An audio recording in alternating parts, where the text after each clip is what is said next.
Yes, hello everyone, and welcome to the Let's Talk About It episode 8. Hello Jaleh, how are you? Hello and welcome back, everyone. We are very excited today. We're having our first guest.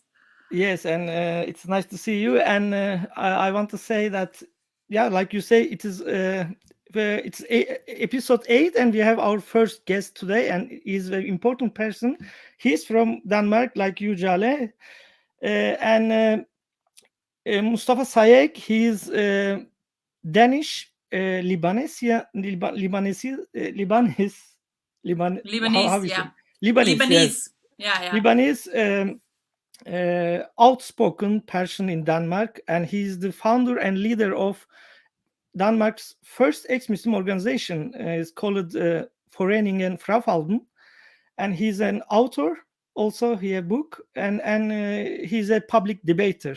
I like him very much, and I'm following him on social media platforms, and I had conversation before with him too.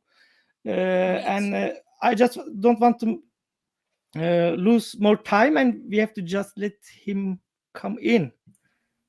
Hi, Mustafa. Hej guys, how you doing? Hi. Fine, thank you. Fine, thank you. Goddag alle sammen derude, der taler dansk. Yes.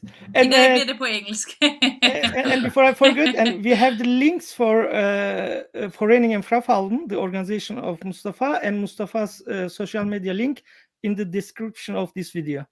And today is actually the fasting month of Muslims, right? We all know. Yeah. I believe in all our childhood we have fasted, right? Yeah. I have not. I have pretended, because when in Iran sometimes. I have to correct myself. I also pretended to fast. I have to correct myself. You were lucky, Jaleh. You are lucky. I remember when I was only, I think, 8 years old. First time I did fast, and only one day, just to get money from my grandfather. Oh, really? Because it was a very good thing, right? If you ask me, just before we go to the topic about Islamism and integration, let's talk a little bit about maybe the fasting month, because it is another pre-Islamic pagan tradition which Islam has integrated itself. Actually, this has nothing to do with the new religion Islam in the 7th century. It was before Islam, and even Muhammad, before he became a prophet, he fasted in this month, and his family fasted in this month. This is a pre-Islamic tradition, like the going around the Kaaba in Mecca and many other things. So I think it is hypocritical. Of course, I respect some people doing this because of spirituality. But the meaning of Westerners don't know the meaning of this month, why they are fasting, because today Muslims are saying that they are fasting because of they want to give like understanding to the hungry people. They want to feel how people experiencing in some part of the places, and how we can help them. But this is not true. This is not true, because it is not in the Quran. The Quran says why they have to fast. They have to fast to get rid of all their sins in the last year, actually. Because to keep reminding themselves about Allah, and to keep themselves bowed down and not think for themselves. And yes, and they say that Quran come in this night, in this month, but which night is unknown actually. But they say Qadr. The night of I actually also think both the 5 times of prayer, and for Shias 3 times prayer, and Ramadan as well, I think it's also about controlling people, seeing who is with me, who is under the spell, who is like under my control, who is an ex-Muslim, who is a critic of mine, who is not faithful to and loyal to the tribe and to the religion, right? So I think a lot of these rituals are also about controlling people very much. And also, if the control part wasn't there in Muslim culture and in Muslim nations, then I wouldn't have any problems with it. If for instance, in my family in Iran, what one person fasts, everybody else doesn't fast. Nobody says anything to anyone. You have to fast, right? Though, so that's not a problem. But when the government is arresting people, hitting people, and putting them in jail because of not fasting, that's a problem. When the families are controlling and punishing their children, that's a problem. I started with this. Actually, this is connected to our topic about Islamism and integration because of, like you say, Jaleh, even today in many Muslim countries, even Pakistan, in Saudi Arabia, and many Muslim countries, it is really big taboo that if you eat in the daytime and outside in the center of the city, you can be beaten by people. You can be arrested in some countries, and this is when we say, we all three saying all the time, often, that Islam have many intolerant aspects. Actually, a religion of intolerance for me, and it's not only if government can't punish the person just because person not fasting, people are punishing, and this is we have proof. It will happen this month in somewhere again. Even people are being killed in the refugee center in Greece just some years ago. If you heard, some Kurdish people get being murdered by some Muslims because they didn't fast. They eat it in the daytime in the refugee center. It is tragical, but there's also in this construction of like the society in Denmark, for example, like you can have a family that's not like they don't really practice Islam in that manner, but as soon as the Ramadan kicks in, they have to hide that the fact that their kids are not fasting, like they eat, and they have to hide it because they know how the surroundings around them will see them, like they lose some kind of status in the society, like they get frowned upon, like and they lose this what do you call that in English, like it's an honor thing. And that's also a big problem, because some families don't really know how to handle that stuff, and they usually like beat their kids, or like end up doing stuff like that because the kids are dishonoring the family's name because they don't fast, like they don't keep up this facade outside the family. And that's the problem that I see in Denmark, and it's only getting bigger because the societies, the Muslim communities also gets bigger, and as when it gets bigger, it becomes more normal.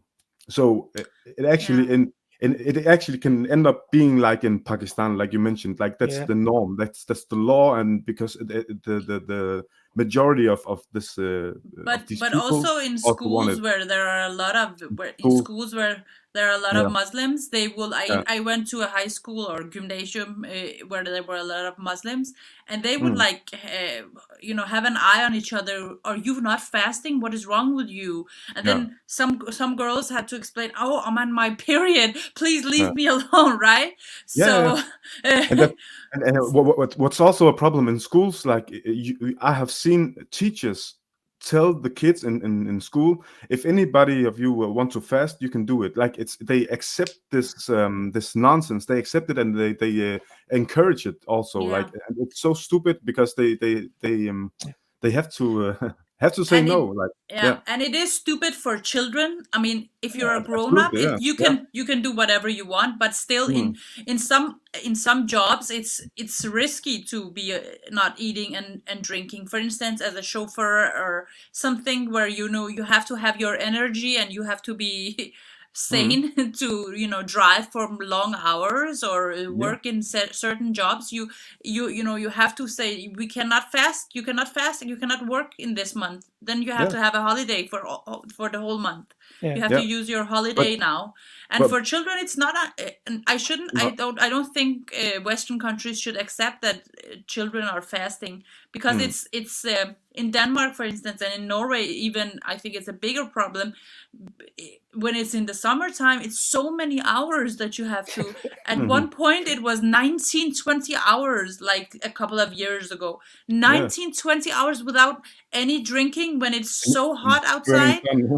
Yeah. This is crazy. You know, the original month of the Ramadan in the 6th century, it was August, in the summertime, because it is about something with heat, the warm.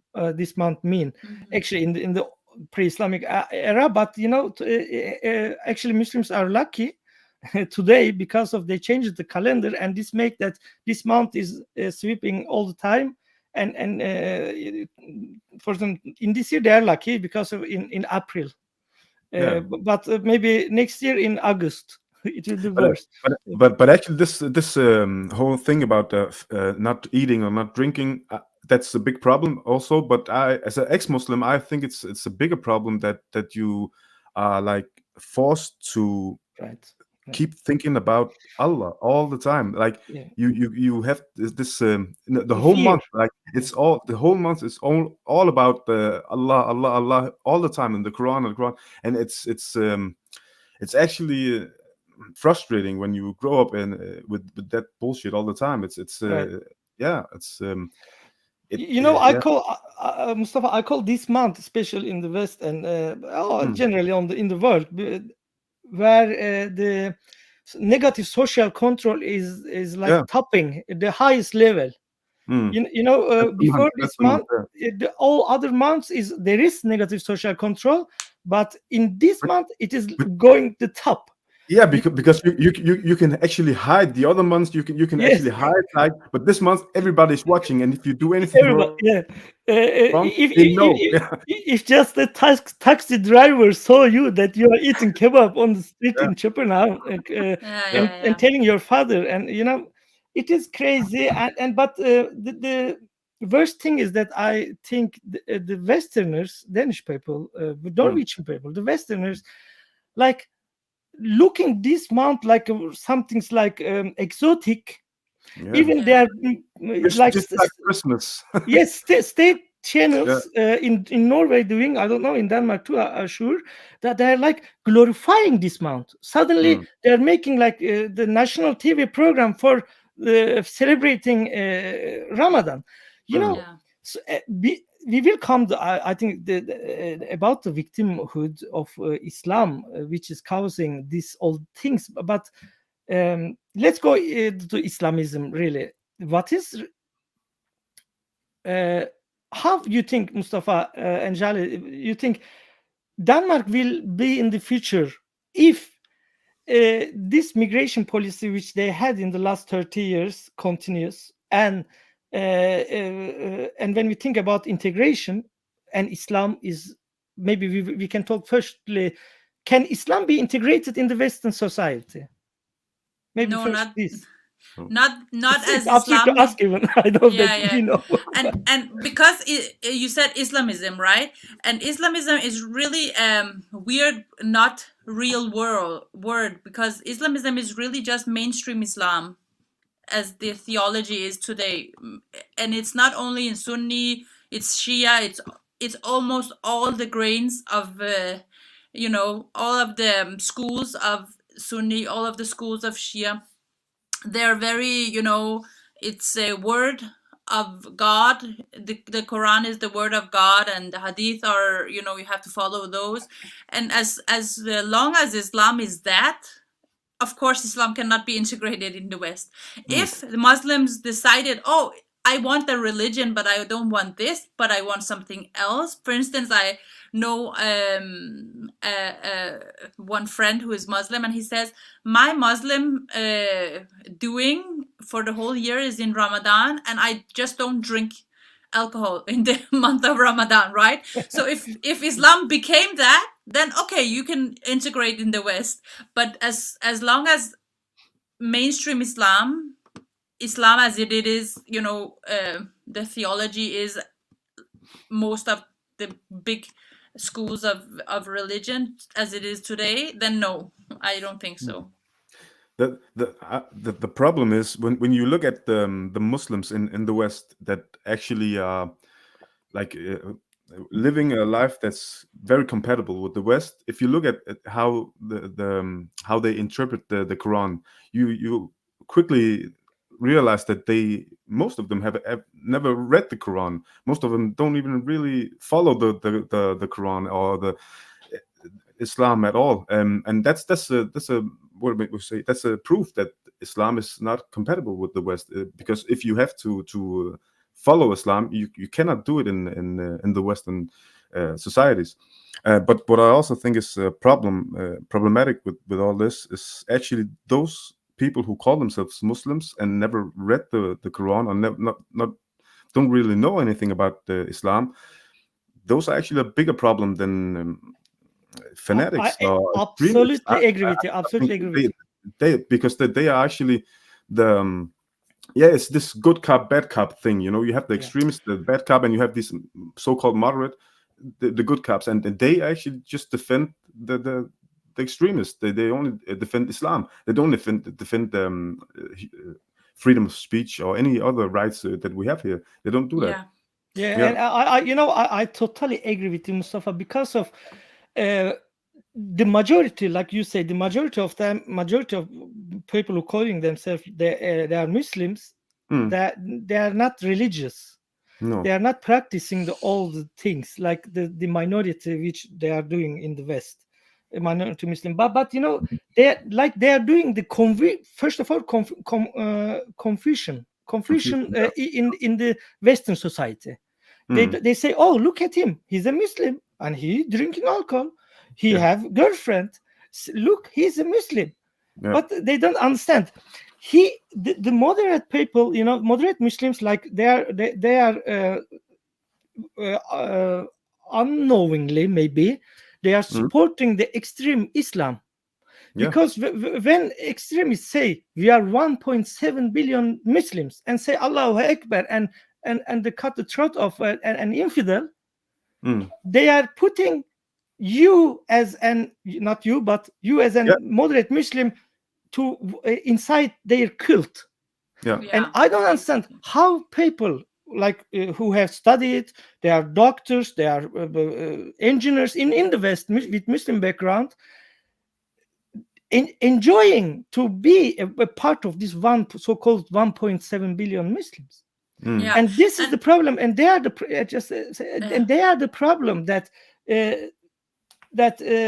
we cannot debate about Islam, because suddenly they say, why you call Islam violent religion? Look at the Muslims are not violent. These things is making confusion. Absolutely, yeah. And they sorry. No, you can say. Yeah, and most of them actually don't really know any better. They just the whole life they've learned all the so-called beautiful things about Islam, and they take it very personally. Like if you say anything about Islam, the moderate Muslim is feeling like you are attacking them personally, and that's the whole thing about this being a moderate Muslim, because of course there is also these liars among moderate Muslims, but they mostly lie for themselves. Like they know. I used to know that something was wrong with this, and I kept like telling all the people, no, I'm Muslim and nothing's wrong with Islam. But I knew inside this is bullshit. I knew that, but I couldn't say it out loud. And I know there's a lot of people out there, they know exactly, and that's why they get so triggered when you like. When you go to when you give them some arguments, or when you like push the buttons, they get really triggered because they know it's true. That's the problem. That's exactly true, and I also write about it in my book, because it's totally true. People maybe have not read the Quran, maybe they have not read the Hadith, but and the Sirah and all of the theology, they have maybe not read it, but they know enough to know that there's something wrong. And a lot of people choose not to know anymore. They don't want to know anymore. They're not, it's maybe subconscious, maybe it's conscious, I don't know, but there is a lying going on, lying to themselves and also lying to everybody else. And I think also this is, and also lying to everybody else, like they want to eat a kebab, they lie to their parents, they lie all the time. Because Islam is such a restrictive religion, lying becomes such a huge part of the culture. And this is so, I think this it's one of the most frightening thing about Muslim culture, is that the lie is so easy. People also, just to each other, they lie so easily. And this is such a bad trait in a culture. And this is one of the things that is so opposite the Scandinavia or Western culture, because they believe in honesty. They are so honest people, right?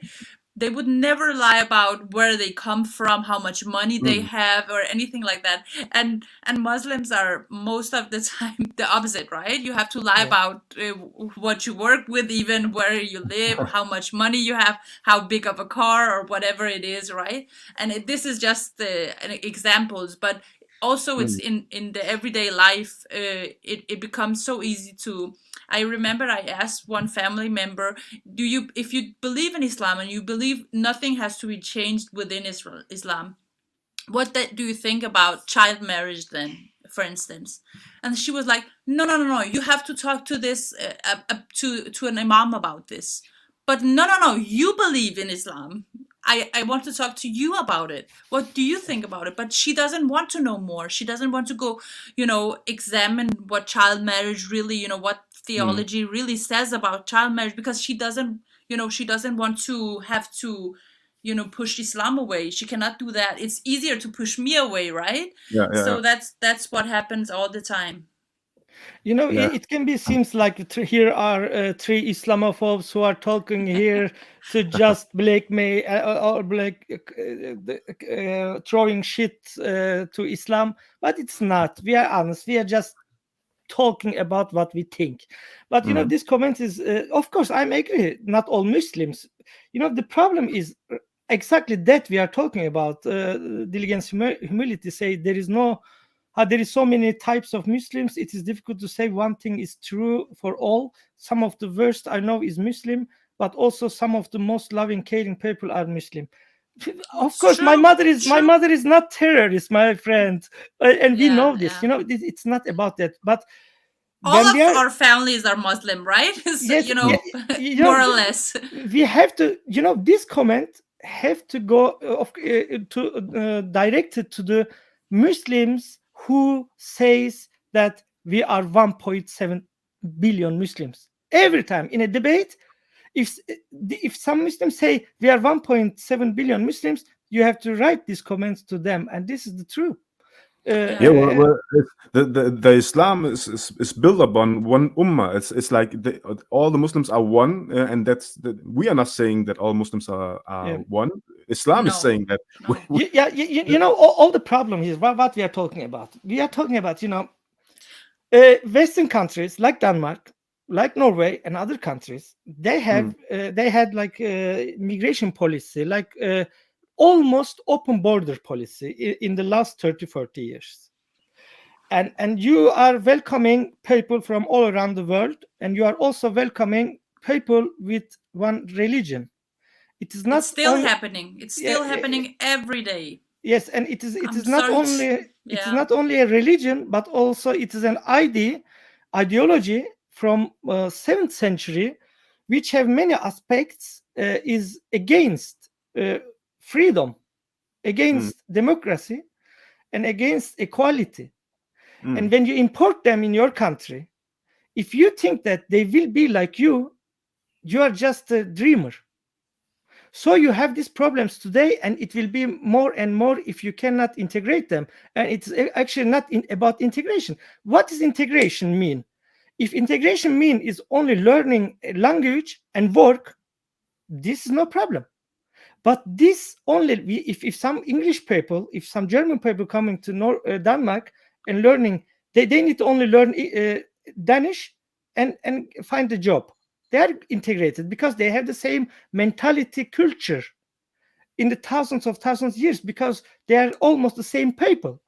But we who comes from Muslim countries, which who are fed with one ideology, which looks to the Westerners like dirty people, which looks to the Westerners like they are hellfire, people of hellfire. Don't be friends with them. Fight against them, and fight against them until they became a Muslim.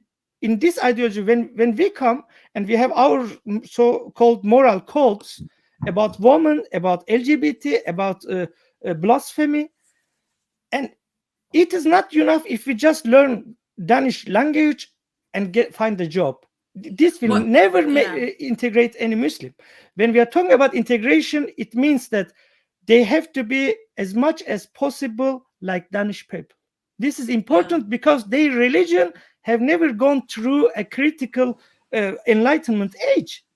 That's it, I believe. Yeah. Yes. I agree. The problem, what we are saying, I'm also trying to explain what we're saying. What we are saying is we have Islam, which is an ideology, a religion, ideas, right? A culture. And these ideas, this culture, these traditions, whatever it is, we're trying to tell people in the West what they are doing to people, to Muslims and to Westerners. This is what we're telling. Of course, Muslims are different, like everybody else are different. But we're trying to tell you what Islam does to Muslims, what it means to be a Muslim. Of course, are a lot of different things. And we can also, I also in my book have 6 different types of Muslims. I also include ex-Muslims because they have a relation to Islam, right? So we have different types of Muslims, but that doesn't mean that Islam as a whole is not a problem. Islam as a whole is a problem, both in Western countries as well as in Islamic countries. For humanity, Islam is a problem. Well, I think it's a problem amongst the Muslims that they insist on calling themselves Muslims. Like, if you don't follow, like the whole premise of calling one Muslim is if the person is believing in Allah and at the Prophet and following all the doctrines of Islam. If you don't do that, why do you call yourself Muslim? I don't. That's the question I asked myself when I was younger. Like, why do I call myself Muslim? I'm not living as a Muslim. I actually don't want to be a Muslim. Even when I was a bit older and I started to like praying and wanting to be Muslim because of my family and I got married and all that stuff, I still wasn't a Muslim. But I asked myself the question: why do I call myself Muslim? I'm not a Muslim. And more Muslims out there should start asking themselves that question and start being honest to themselves, because it's confusing a lot of people out there when you meet someone who's not living like a Muslim but calling him or herself a Muslim. It's confusing a lot, and it's only supporting Islam. So it's only supporting Islam, and that's a big problem in Denmark too, because you like you said, Cemal, it's only spreading out to the society, and Islam has never been through this enlightenment age. It's never been, and I'm not. I don't believe it's ever gonna come to that enlightenment age at all. We have started. You are there, Jaleh, me, and many ex-Muslims, but we have problems. But we don't have Islam in our lives anymore. I think, but it's no problem. But many Muslims are living Islam. Many Muslims have felt like Mustafa saying like, me too. It was a long process to say that I'm not Muslim and I'm done with Islam. But Cemal, I'm not doing it for Islam, and you're not doing it for Islam. We are not doing it for Islam to reform or anything. We are we are doing. I don't know. I don't. Yeah. That's what we're doing, and that's the difference. Because when you meet some moderate Muslim who's being called a reformist or whatever they call them, they all the time they only work to reform Islam. Like they keep talking about reforming Islam. Can't be reformed. I agree with you, Mustafa. I didn't mean that. No, I mean I'm doing because of I want to save people from this bullshit dogma. Yeah. That's it. I don't want more girls like will have my mother's life in the West. What the heck? Not even in Turkey, but in the West. Today we come there. So I don't want, and so I give my contribution to the Enlightenment age. And you are doing, and Jaleh doing, and many others doing. And this is the next topic, actually, which is integrated with this. And while you are trying to do something, while Jaleh doing, many other ex-Muslims and free thinkers doing, there are a lot of problems we are meeting with. It not only just the threats, death threats, or violence from some ultra religious people, but most importantly from, I call Islamo leftists, the left wings, and the consensus. How is in Denmark when we think about you and the critics of Islam and critics of this Yeah, kind of well, I personally have actually found a bit hope on the left, believe it or not, because I totally agree with you that the left is far behind on this topic. They really have dug themselves into a hole where they cannot come out of anymore. They've used so many years to paint this picture of everybody being a racist and stuff, and now I feel like the reality is hitting them, and they don't know how to get up of this hole they've dug themselves into, because they know if they speak up, they're gonna be called racist, like they used to call everybody else too. So I've found a bit of hope in like actually helping these leftist people, like telling them it's okay, you're not a racist. Like, I give you a hand, come on up. I'm trying to be friendly to them. Of course, I'm not a naive person, so I don't trust them 100%. But I actually found a bit hope on the left, to be honest. But the problem is that even if the left wakes up now and thinks, okay, we understand this is a problem. We have problems within a minority. We have problems with LGBT people. We have people like girls being oppressed and so on. We have so many integrational problems within the Muslim minority in the West. I think the problem is that they now are depending on the votes of Muslims, right? Yeah. So a lot of these leftist parties are depending on the votes of Muslims, and therefore they're shutting up. This is even another reason for them to shut up about these things. I totally agree, Jaleh. I totally agree, but that's only if you talk about the leftist politics, like politicians. I'm actually talking about the people that vote, like the people on the left that vote on these people. I feel they're starting to wake up, and that's very important that we don't cut them off, or like we don't want to talk to them. I think it's very important that we keep like informing these people too, because they are votes. So if the leftist politicians are going after the Muslim votes, let them do it, because they are losing their original leftist votes when they are waking up. If you understand what I mean? I hope that is going to happen. The left wing is almost all the time, maybe I can say, in many countries have been a tool for Islamists. When Islamists have no power, when they are minority, they are acting like they are offer, like victims all the time. Whatever it is, it can be a food, it can be a hijab, it can be mosque, it can be halal bank, whatever. They make themselves victims, and they get like sympathy from left wings, because left wing actually the real left wings are for freedom, right? They are for freedom, freedom to all. And this is a good thing, that you can believe whatever you want, and it's a good thing, tolerance. And Islam is cheating them, but in the end, when they use them enough, they will have their own party, and they did this in every country. They are not with the left wings because of they have the left wing ideology. I was a left wing in Turkey after I left Islam, but when I come to Norway, I cannot find myself in this kind of Islamo leftists who are glorifying Islam, who are even promoting Islamic codex like hijab. They are promoting, even I don't know. They just maybe they hate so much their Christianity. Well, in Denmark, we actually have a pretty good example of how it's going to look in the future. Like what you were talking about. Like we have a politician, Sikander Siddiq. We know him in Denmark. Yeah, which party he's in? He started his own party, but that's Alright. the point, because he used to be on the left, like in Socialdemokratiet first, and Alternative. And now he's starting his own, and he's saying like he's the real left now. Like he's pointing out on the other left and telling them they are part of the racist agenda and all that. And that's a good example. Like you get someone from the Islamic world with an Islamic background.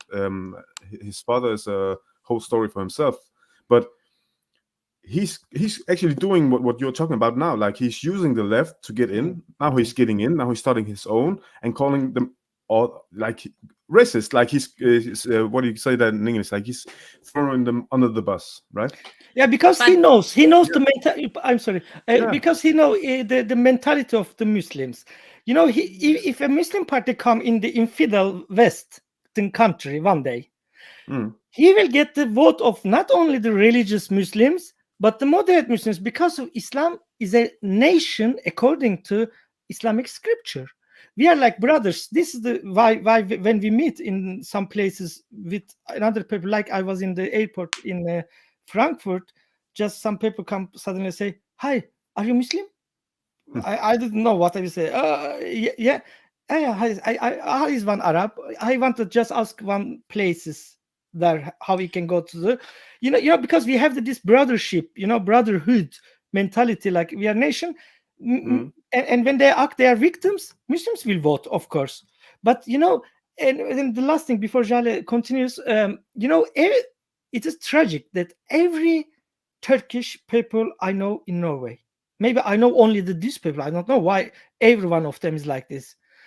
Of course, Efiv is maybe not, but almost all of them voting in the left wing, two left wing parties like Social Democrats, like even the Communist Party. They are voting them here, and they are voting in the ultra nationalist, far right party in Turkey. The same, the Pakistani people, many of them, who have a right to vote in Pakistan, who have right to vote in the same time in Norway.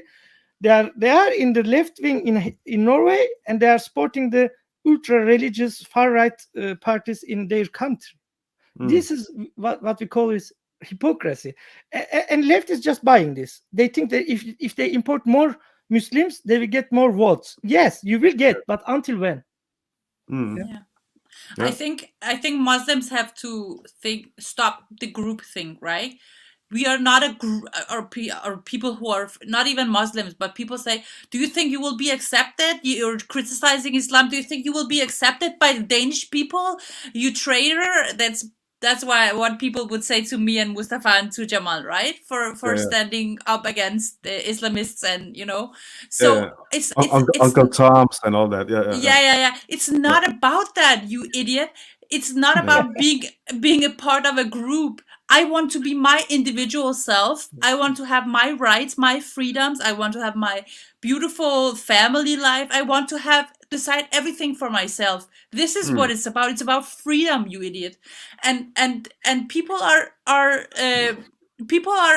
so closed-minded in this group thing, that if they think we have to support Islamists, we have to support us as a group, because if we don't, then we will be thrown out of this country and we will be massacred, and whatever the fear is, right?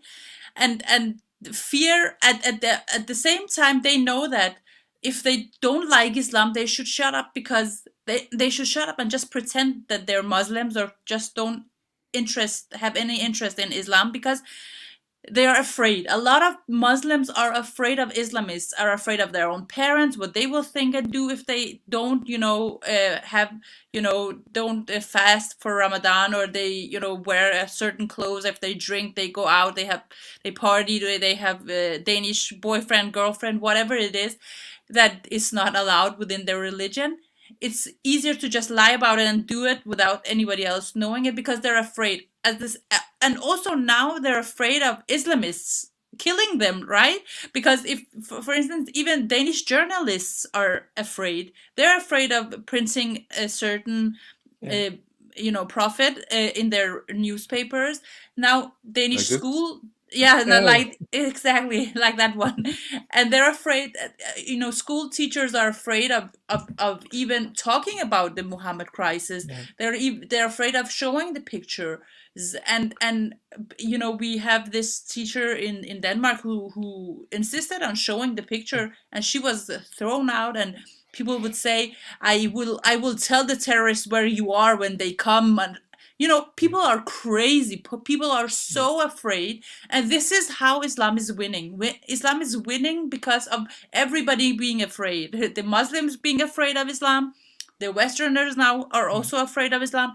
And look at how Islam spread. Islam didn't spread because Islam had good ideas. Islam spread through the sword. They waged wars against people and took land that way. And Islam never will win with words, because Islam, the war of ideas, Islam will always lose because Islam have bad ideas. Yeah, and it's also this victimhood got them a long way in Denmark, especially in the West. It's got them a long way to get in, and I believe that's one of the main reasons why they have a big problem with ex-Muslims that speak out, because we are puncturing the victim story, and they cannot they cannot pretend to be victims when they are themselves molesting other people. But you mentioned the thing, Jaleh, about these people that call out, telling us that we will never be accepted, we will never be accepted and all that. I believe that's a part of this whole story about the infidels or the Western societies. Like that's what they grow up with. I remember that too. The enemy of Muslims were those like Danish people or infidels or the Western society and all that. That's a scare picture that you grow up with. And when you see somebody that's actually breaking out of this bubble, you get scared and you don't know how to react. And I think there's a lot of people out there that's finding some comfort in a destructive environment. And that's what people do. Like people that go to prison, some people actually like to be in prison because they don't have to take responsibility of their own life. They don't have to think. They don't have to do anything. And I think it's the same mechanism that's going on with people that grow up in Islam, especially in the Western society, where they actually see the freedoms every day and they actually have them in front of them. They don't really. Yeah, they don't dare. I'm smiling because my husband just commented. Hi Abdullah, Eid Mubarak. Happy Ramadan, yes. I'm totally agree with you, Mustafa. If consensus, which is the majority of them, is the left wings, which is the elite in the West, which owns the media and in the government, not only the Senate but all the office, which in gives in the schools, yes. Universities, If they continue, they can glorify Islam if they will, but if they continue to silencing like your voice, like other ex-Muslims and the free thinkers who are speaking against Islamic doctrine, if they continue with that, Denmark will pay high price like any other Western countries which continue with this. What I mean, if they continue with calling you Islamophobe, if they calling you racist and like censoring you or on the social media platforms, or in the public debate, in the like they are giving a lot of money to support Muslim organizations, but they are ignoring the other side, the micro minority who are really giving like risking their lives, like you guys, to speak. Like me too. I'm living with like alarm, Just one click, then police will know where I am, and they will just come. And we are living with this, and we will be censored by these foolish people. And this, it is not helping to call people Islamophobe, because we will speak, we will not stop. But many other people doing self-censor. I know many Islam critics in the last years, and suddenly they say they are so tired because they open a page on Instagram, it is shut down by Instagram. They have been called Islamophobe by Norwegian people, and they are not getting any support from any kind of, not just economically, but like and they get threats from religious Muslims. And I understand this making self-censor, so they have to stop with labeling and discriminating, because all the time they are talking about the diversity, but it's look like diversity mean you have to be a Muslim. Like one man wrote it a few minutes ago, Mustafa, you have to have beard. Yeah, I saw that comment. Yes, I believe he means like then they will take you seriously, because of then they will say, oh yeah, this is one of our Muslim brother. Welcome to debate. Yeah, you have it's a big problem with the whole censorship. I totally agree that they censor and keep people out of actually just bringing information and telling what's going on. And I believe that's also fear, especially journalists. I've met a lot of journalists that's had me interviewed a lot of times and stuff, but I know that they don't dare to write what I'm actually saying. They every time that they try to like put another angle on it and call it the radical Islam or stuff like that. They do that all the time. And I've seen people that's been Islam critics that's like not sold out. I wouldn't say that, but like they've bought into this idea that they have to mellow it out, or what do you call it? Like they have to not address it in a certain way. They have to pretend, so they actually end up talking like moderate Muslims, and like this is a problem. This is a huge problem, because this is a huge problem. And people say this to me all the time. They say, you know what? Even people like Özlem Cekic, who and other people who are on the left, right? They will say to me, but we agree. We also think that, Islam as a theology and so on is a problem, but you're just talking the wrong way. You should just mellow it down and, but you never talk about it. It's not about communication skills. It's not about how I word things. It's about the content of what I'm saying. You don't like to hear it. And it's because people, in public debate, people can say, okay, if you just word things a little different, more people would listen, more people would understand. But this is not that kind of a debate. This is about you not wanting me to criticize Islam. That is it. This is your problem. Yeah. And some of these people actually just want to keep the wheels turning. Like they also make a lot of money on this. It's a whole industry right now. If you keep making all these organizations that talk about women's right, like they actually sell this idea that if you tell Muslim women that wears hijab, if you tell them that they have rights, then they're gonna be free. Like, how stupid are you? They have Allah on their mind, and they fear hellfire, and they fear their husband and everything. And you want to tell them about their rights? They don't care about their rights, because Islam is above this man-made rights, like in them, and their and they don't address that. They will never address that problem, because they don't dare to address it, and there's no money in addressing it. Also, the women have to obey. This is not culture. This is the religion's fundament. Women have to obey their husband, their father, their even sons. Because they are the honor of their man. Because our honor as Muslim, if I'm a Muslim, my honor lies between my mother's legs, Yeah, legs. Yeah. Yeah, or my exactly. wives, or my Yeah, sisters.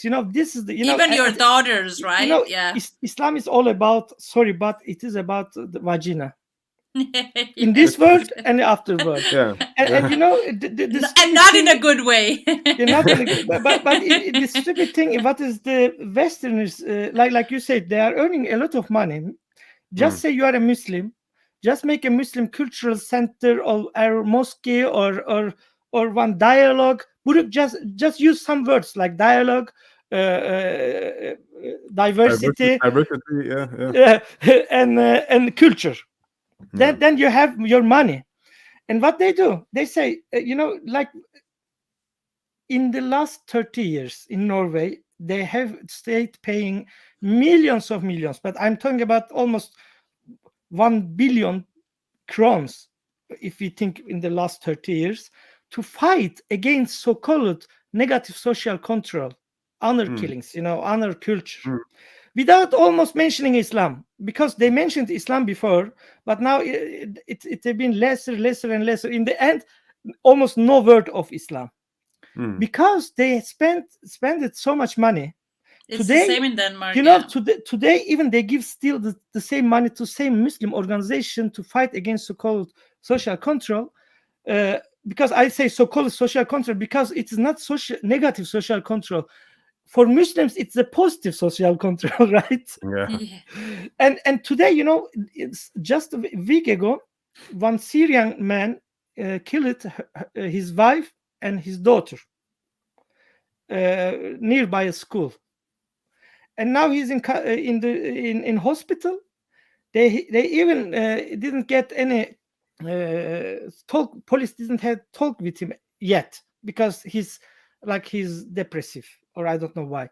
But they never mention now honor killings. A lot of episodes like It's this true. happened in the last It's true. 2-3 years. Many episodes. It happens all the time. We never hear it. Yeah. They have stopped to call. This is honor a culture. disgrace. This do is you a know- disgrace for our, this is a disgrace for Western countries that our Yes. journalists, they don't care about this Yes. problem. And They don't Jaleh- care even when these people are killing their family members, Yes. children. They don't care. They will not write about it. You- There you are know- so many cases in Denmark as well. They have Yes. not written about it. Jaleh, it's happened many times in the last 3 years. Like I say, they haven't even mentioned just the small writings in some place in some newspaper.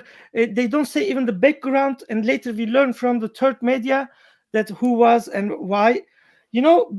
I believe they do this because they know they will get reaction from opposition, and they will say, what the fuck, you are paying millions money to this Muslim organization to fight against Islamic law, and still happening, stop this money. But are you they paying? don't want to stop. Are you paying the money to us Muslim organizations? Of course, many. Yeah, there's a lot of organizations also in Denmark. Many. But not for working with social control. Of I course. hope not. You Of are? course. Yeah, because That's really stupid. We also do that in Denmark, Jaleh. What are you talking about? We do that in Denmark. It became a business, They just don't call themselves like Muslims in that way. They are the moderate Muslims. They are the good guys. Yeah. Like that's how they But pretend. at least they don't call themselves a Muslim organization when they're doing Oh, it. yeah. They're At No, least not on paper. No. Even mosques getting support for fighting against. They can just give application to the same law. That's really stupid. That's really stupid. Because it's about dialogue, right? The mosque says we will have dialogue with the parents of our community and talk about that they have to give freedom to their children. But that can is they so say stupid.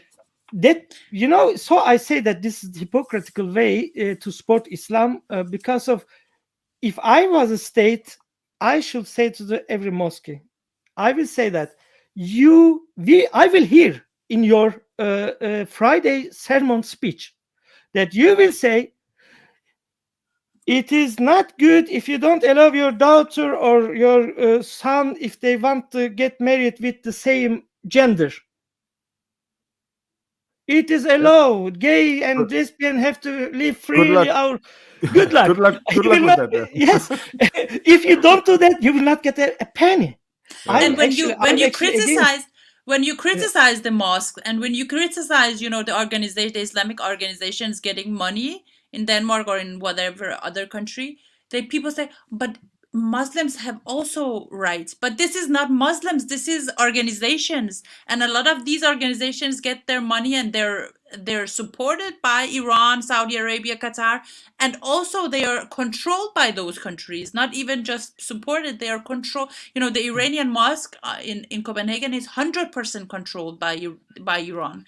The Qatar mosque is controlled by Qatar. The Saudi mosque is, I don't think they have built a big mosque, but they are supporting a lot of small mosques, right? So all of these, this is such a problem. We had some many years ago. We had some Egyptians come to Denmark and we went to a mosque, and they were even from the Muslim Brotherhood, not directly, but a sub, something. If you Google them, you could see that they had traits to Muslim Brotherhood, and even they were amazed of how undemocratic and how bad the Friday prayer, the khutbah, how bad it was, and how angry he was against the society in Denmark and so on. So we were like, Muslim Brotherhood is criticizing the mosques in Denmark for how undemocratic and how restrictive they are. At least State Department can say that to all mosques, because they don't have knowledge. I think maybe on Friday sermons, imams can choose a topic what he wants to talk about. It is like this in every mosque. It can be even some topics about the community he can talk.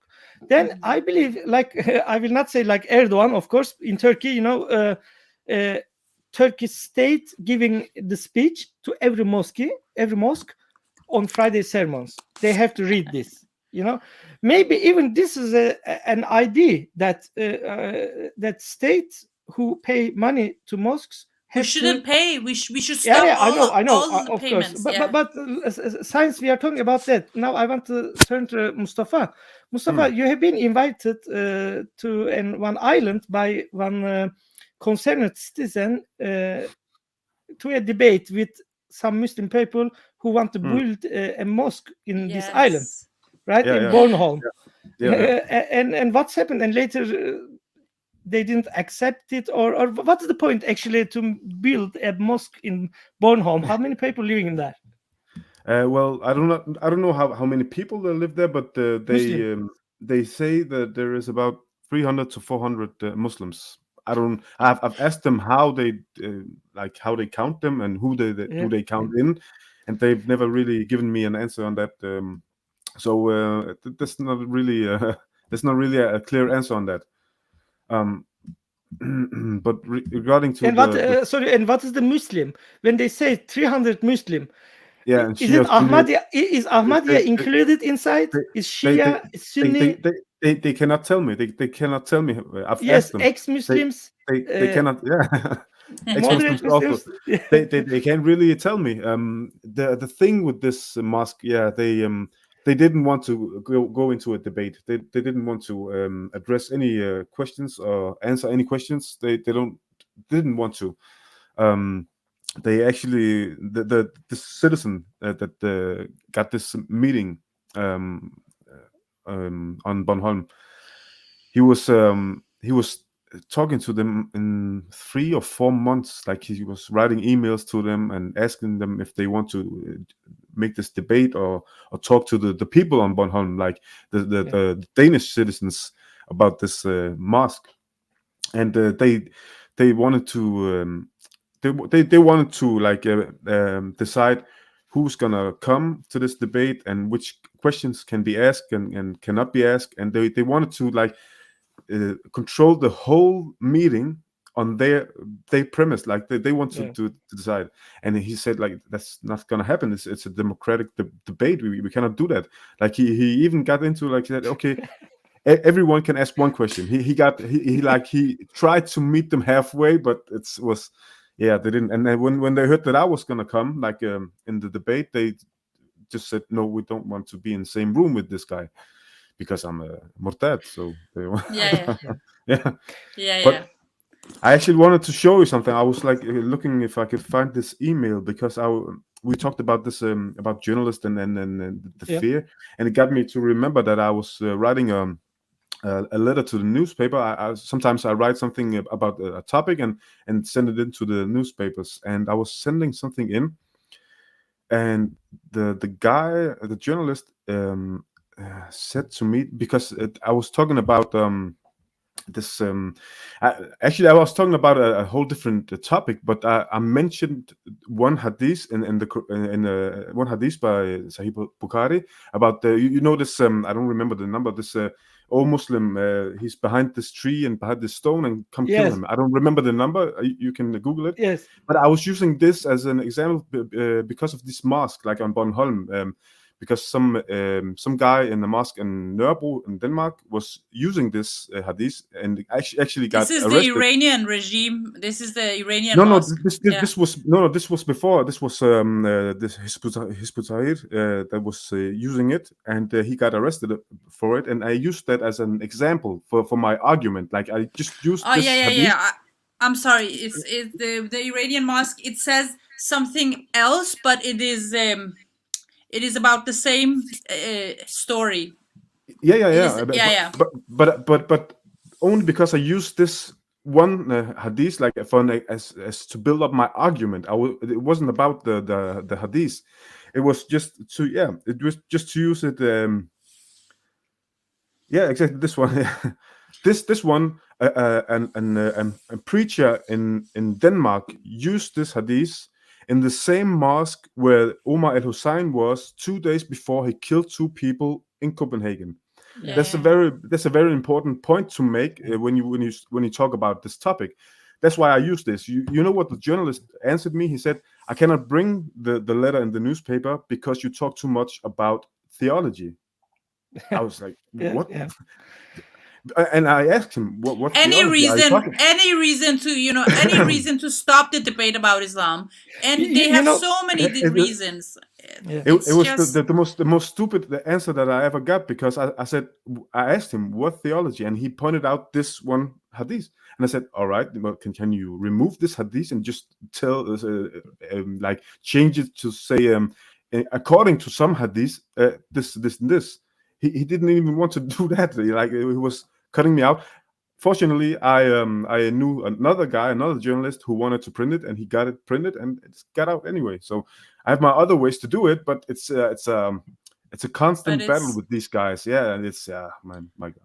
It's it's a waste of time many a times. And I also I have to say, I have stopped writing for Berlingske because I experienced the same thing a couple of times, and I was like, oh my God, I cannot keep writing, and then you say no, then I'll just start writing on my own webpage and just send it to whoever wants to read it, because it's a waste of time for me sometimes. You know, the same for me too. I have sent many chronics.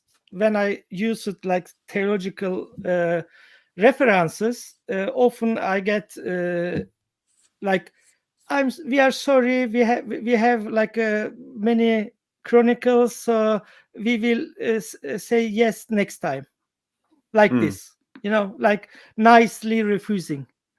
And in the end, I just stop it. It's worthless. But you know, like you say, this one, you know, Mustafa and Jaleh, I don't want to hear from the consensus hate speech. Never, until this kind of books in the mosques been forbidden. Have you ever seen any religion holy text? This is a holy text. This is what Prophet Muhammad says, and this is even, they are very proud to write their Sahih. This means It's correct. true. It's correct. Yeah. Correct. It is true. And any religion says like this and pointing another group. And like you say, when this imam reading this in his mosques, it is freedom of religion. When you write this as reference to point out what's going on in this religion, then this is hate speech. And this is like, you are not theologian, why you sending us this? Even one Iranian woman in Norway write a book about women and Islam, and any publishers wants to publish her book, and every time she sent to them, they said, but you are not theologian. You are not theologian. What is this? Oh my God! You have read in on your. You can read whole book and you can write. You have to have a beard or a hijab. Then you're a theologian. Yes. Then you are perfect. Then you're a professor. You can have any, and even if you are with a big beard and studied Islam, like Osama bin Laden or Baghdadi or all these type of guys, it's fine. They've studied Islam. You have to say they've studied Islam. They know Islam, and they are theologians. They are not really Muslims. They are not really Muslims. Yeah. This is hypocrisy is everywhere, and this we have to fight against. So like Christopher Hitchens say, don't be afraid to be called arrogant. Don't be afraid to be called like arrogant. Yes, arrogant, and because there will be plenty of time in the grave. And this is, I'm so happy for Mustafa and Jaleh and other free thinkers who are really using their voice. And this is the only solution, I think, because, so like you said in the beginning, many Muslims are really not real Muslims. They are living their life normally as much as they can, but they are under social control. They are under fear, psychological fear of hellfire, and it's not easy. But in one point they have to decide. And like me, for example, I get I shamed myself out of Islam. I say, because I stopped practicing in many years Islam, but I still called myself Muslim. And the end, when I see the extreme sides of Islam, and when I see that the so-called moderate Islam, the peaceful Islam, is not in the book, so this so-called extreme Islam is actually in the book. So I shame myself. I get shame to call myself Muslim. So, and this is happening actually for many moderate Muslims also leaving Islam, because when we see ISIS, what they are doing, and first they say they are not Muslims, they are Jewish, they are CIA agents, but later they say they look, is it right that they do? Because whatever they do, they put their hadith, what Prophet said, what Quran says. So and these things has happened in the last 1400 years until Muslims lost their power against Westerners. So Islam is a violent ideology more than a spiritual religion for me, because of bandits, 40 bandits and Alibaba. I believe this story comes from Islam. Because Islam started as a robbery, camel robber, caravan robbers, and later it evolved a bit spirituality, and later evolved to the different direction of some beliefs, and copied a lot of things from all other religions, even before Abrahamic religions, and it became a mixed soup. With violence and hate and fear, and we are the results of 1,400 years of fear, and they had blasphemy laws all these years, and still today in many countries it is death penalty by law to say some things against Muhammad. And this is why people are afraid. When you declare yourself as an not Muslim, and when you explain why you are not Muslim, you are doing actually blasphemy. We cannot explain ourselves even when we left Islam. But Why you we know, left Islam? I have to say, and that's actually one of the even even though I agree that we meet a lot of hypocrisy and bullshit from journalists and all this ongoing fight with these people and all these problems on our way. I also meet a lot of positive things, like in our organization. I've met ex-Muslims that used to hate me and think of me as an asshole when they saw me on YouTube or read anything about me, and they used to hate me, and all of a sudden because I kept saying what I'm saying, and I kept like pushing on like we do, we keep going on. They started to listen, and they started to understand, and they start to loosen up, and actually like being honest to themselves, like they started to see, well, he's actually right what he's saying, and I don't expect any thank you from anyone, but that's a good feeling to notice that the people actually are acknowledging what you're doing, like Yeah, we're just that's a good asking thing. you to think, right? And I Yeah, want to they don't apologize. have I have been told by my husband that my voice is very loud. I'm so sorry. Don't. I want to apologize. I didn't know because I have these on, and then I think I what are you can't hear saying? myself. Can you speak louder? Can you speak louder? I can't hear you. And But it's I totally agree with what you were saying, both of you. I will We show one just thing. This is like about mosques. It's like there is no other year goes like something's new not come. Every time coming something new debate from so-called minority. They say, for me, Muslims are not minority in Oh. anywhere. They are one Mm. of the biggest majority, and even they call themselves a nation. Like in Copenhagen, can we say that in Copenhagen Muslims are minority? No. When we think about the other religious groups, no, they Mm. are one of the biggest minority.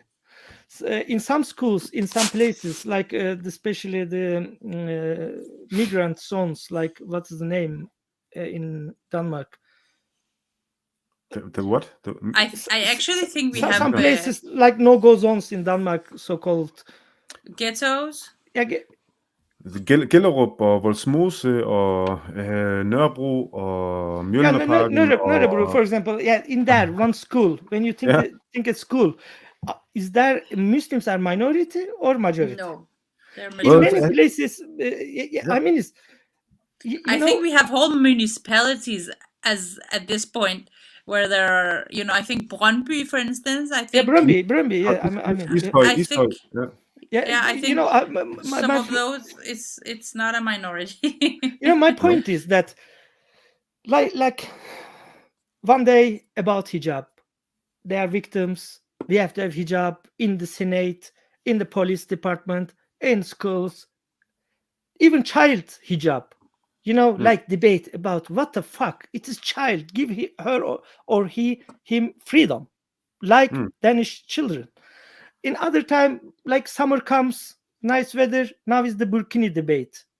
In other time, now is the mosque debate. In other time, mosque speakers debate. It is crazy. Like one religion calls itself a minority, calls itself victims, but we are hearing their voice every day, almost. Why not Hindus, not atheists, not Catholics? Catholics are minority too in Norway, but I don't hear. And Jewish. That's I think that's a combination. I think that's a combination between the victimhood of Muslims, like that's interpreted in Islam, and it's a combination of that and the people again on the left most of the time that want to see Muslims as victims, that want to keep Muslims as victims. That's actually a form of racism. Because they don't. Again, I think it's because this industry, this you're gonna get votes, you're gonna get work, like organizations, you can keep the wheels running, and there's a lot of interest in keeping Muslims as victims. on both sides, I think. Also because you know, a lot of it is a racism. It's the racism of low expectations. It's racism thinking, oh, they're just children, they're underdeveloped you know, humans. They cannot, you know, do the same as we do. They cannot, you know, they treat their women bad, but they cannot, you know, they cannot treat them good. It's their culture. They cannot. A good example, Jaleh, is like this radio program on Danish radio. It's called What Muslims Talk About. It's on Yes. a finance. We all pay taxes to this radio station, and they gave Muslims a radio channel, a program to talk about stuff that Muslims want to talk Everyday about. Muslim things, and they don't have any critical questions in this program. Right. They don't get anything. It's built on this notion that the public debate is too harsh on Muslims. Like, it's so bad to be a Muslim. And it is really crazy. It is crazy. This Danish guy, the Simon Andersen, this director of this program, like he was so proud that he gave these poor Muslims their own radio station. Like, here you go, Ahmed. You can sit in this room all by yourself and talk about Islam, and nobody will harm you. Like, oh my fucking. And it's such a racism of low expectations because and then when criticized, he said, but they just want to talk Muslim things. Yes. Muslim things. What is Muslim things? Yeah, for instance, they want to talk about prayer times. Crazy. Yeah. Prayer times. You know, do you think a lot of Muslims are thinking about prayer times? They have to think about it now. You know, it's very good point of State radio told them. And the same happening in Norway and the same happening in Sweden, and I'm sure it's happening in all of the so-called leftist liberal Western countries. You know, even there in Sweden, I believe a program name is "I'm a Muslim." And like 7, 8 Muslim girls and boys, they are talking like, I'm a Muslim. Because like this is a problem. This is not problem. Problem in the world is to say I'm not a Muslim from the inside the Muslim community. I'm an infidel, I'm a mortad. That's a problem. Yes, and they are, you know, like they are the who generalize and turning every critics against Islamic terrorism, against Islamic hatred, against Islamic like all these critics against Islam, they are turning to knowingly, they are turning to their self and like it's a Persian critic. No, they want to make themselves of victims, and who are supporting them? The leftists. You know, in Norway, one Somalian girl with first they tried with one Iranian girl with hijab. They give her 1 million or I don't know so much money, like to gift, like she have a voice. And later they give her Iranian woman with hijab for what? Why? A young girl, Iranian but young why? girl. But why? Because he's tough. He's tough, and she has hijab, and she can talk. She can criticize ISIS. Why is she Norway if she has a hijab? I mean, don't be racist right now, Jaleh. I'm sorry. But I mean, the Iranian refugees who fled Iran, right? But most of them they don't. I know. Even a girl. Most of them they don't wear hijabs. But I know. So, I know a granddaughter of one ex-Muslim Iranian exile. Granddaughter is living in Denmark, and she have hijab, and she's very religious.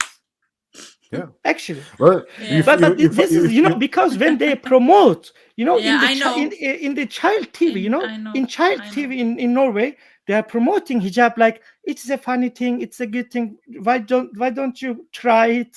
The other blonde Norwegian girls, without mentioning anything. You know, the majority of Muslim women forced to wear it. One of my friends, they cannot dare to because they start in early age, and later when they became between 20 and 30, it is impossible to remove it because of the family, because of the husband, because of the community. They are forced into it. They have no choice. but you some know, like this, yes, yes, yeah, but you know what I see as a problem, like in society, in Western society right now, because like you said, Islam is being promoted, like in cartoons. You see little girls with headscarf. You see all like in commercials and all the stuff that you just mentioned. That Islam is being promoted in Western society in a way that's actually provoking and arousing a lot of anger on the far right, if you see it. yeah, And that's I don't know. Sometimes it feels like it's on purpose that they are doing it because they want to provoke the far right, yeah. and I think that's something that we should be very aware of, because Actually, I believe I, that. One of I've met a lot of people on the far right that contacts me, like they know I'm Islam critics, and they tell me like really scary shit. Like I'm thinking, what are you talking about? They're talking about civil war and all that shit, Yeah, and yeah, yeah. I keep telling them, don't get provoked by this, because I know Muslims and I know these leftist people. mm, They only want to provoke you. Like they tell you stuff that they want to provoke you, because they know if you hit them first, even though they've hit you 10 times, as soon as you hit them once, you're mm. gonna be the bad guy, and you I know One know. that. of the And reasons why I feel I have the obligation to criticize Islam is because, yes, I'm afraid of Islamic terrorism, but I am also afraid of, you know, for the far right. If the far right gets bigger, they will come after me. They will come after my children. I yeah, mean, I have all of the reasons to criticize Islam because I don't want this conflict to, you know, be yeah. bigger. I, And we have and I don't even want Islam in my mind or in the Yes, world. I don't want Islam anywhere. But yeah, we have to be careful and address that problem. I think that's very important that we I address it, know. because I know. I, You know, Mustafa. I agree with you, but at the same time, you know, I like to think simple, and I like to be rational. mm, Can can racism grow in it's not West, in the racism. West? It's not racism. When I talk about the far right, I'm not actually talking about racist. Yeah, not That's racism. I mean, it's far yeah, right. Can far right yeah, grow in the West? Yes. Why? yeah, If they, you know, the logical. I don't give them right to be far right. No, I think it's yeah, crazy ideology. I don't like far right. I don't like far left. Be an human, but you know, like do you say it? All it's look like the left is wishing and wants, really wants, that far right will grow and mm, do bad things against some Muslims, yeah, and like this, it is. no, they think this is also this is, you know, it's so polarized today that they're just looking for just a story to polarize you even more, right? So they're looking for these they're looking for a Danish man shoving a hijabi girl, you know. They're looking, they want this to happen. This is, I think, exactly. Yeah. what Mustafa is talking about. And Yeah, it's we had that it's episode, Jaleh. scary.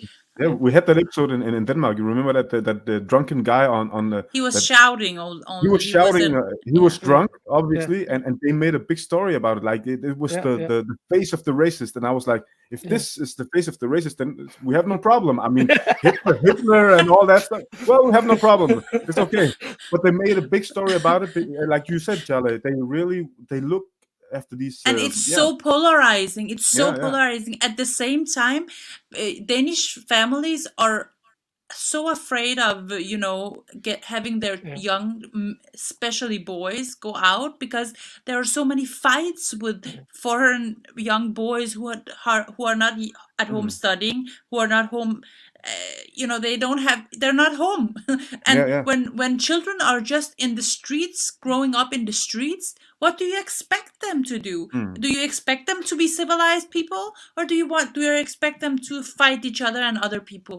And this is the violence is it's big, right? People are getting shot and stabbed, and you know, we hear really bad things going on all the time. And at the same time, I also want to say I think this polarization is a huge problem, because I see, you know, the far right and the far left. I see people like, even, you know, in the US and in Western countries, there are so many conspiracy theories today.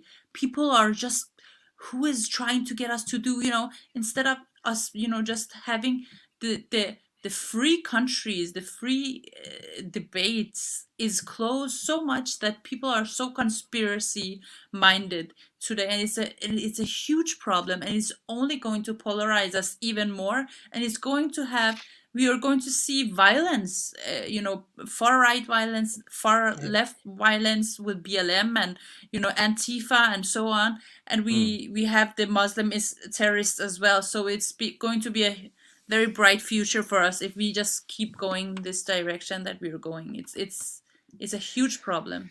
Unfortunately, Absolutely. this is true, but this is like expected. Why?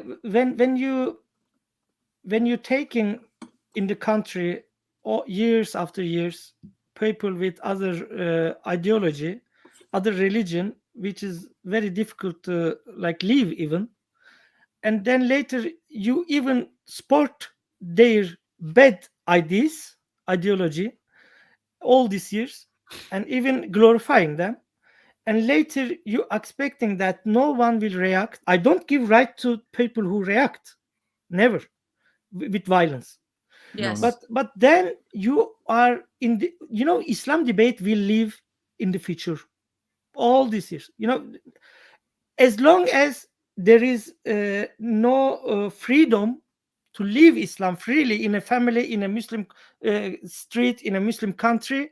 This problem we will have, and this debate will continue about integration, about terror, and it will be, unfortunately, I'm sorry, thanks to the Westerners, like the mosques we are talking about, and thanks to the internet, right? Because but internet is the same time is a good thing. It's enlightenment there too.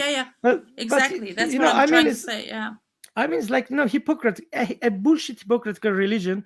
You are allowing without fighting against it with words, like you did against Christianity in all these years. Simple. The simple thing is confront them, like this. In America now, 5 big mosques in America in different cities. They allowed them to use loudspeakers. Yeah. 3 times a day. Can you please can someone explain me why 3 times a day?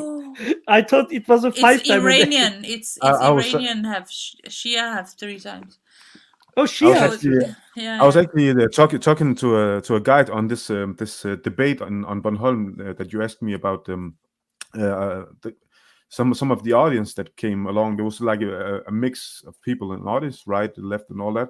And there was this guy who actually tried to compare this this yelling from the mosque, this prayer from the mosque, with church bells. He said, like, he was an atheist. He said, well, it's the same like the church bells. I said, I tried to explain to him, if you're an ex-Muslim and you your whole life is trying to get out of Islam, and your whole life you've been put this on your head. It's traumatic. And you go outside, and all of a sudden you hear from loudspeakers that Allah is the greatest, and His Prophet Muhammad, and all that bullshit. And how do you feel? It's not the same as some church bells sometimes. But the mentality behind that thinking is actually such an aggression. It's an aggression. It is arrogant.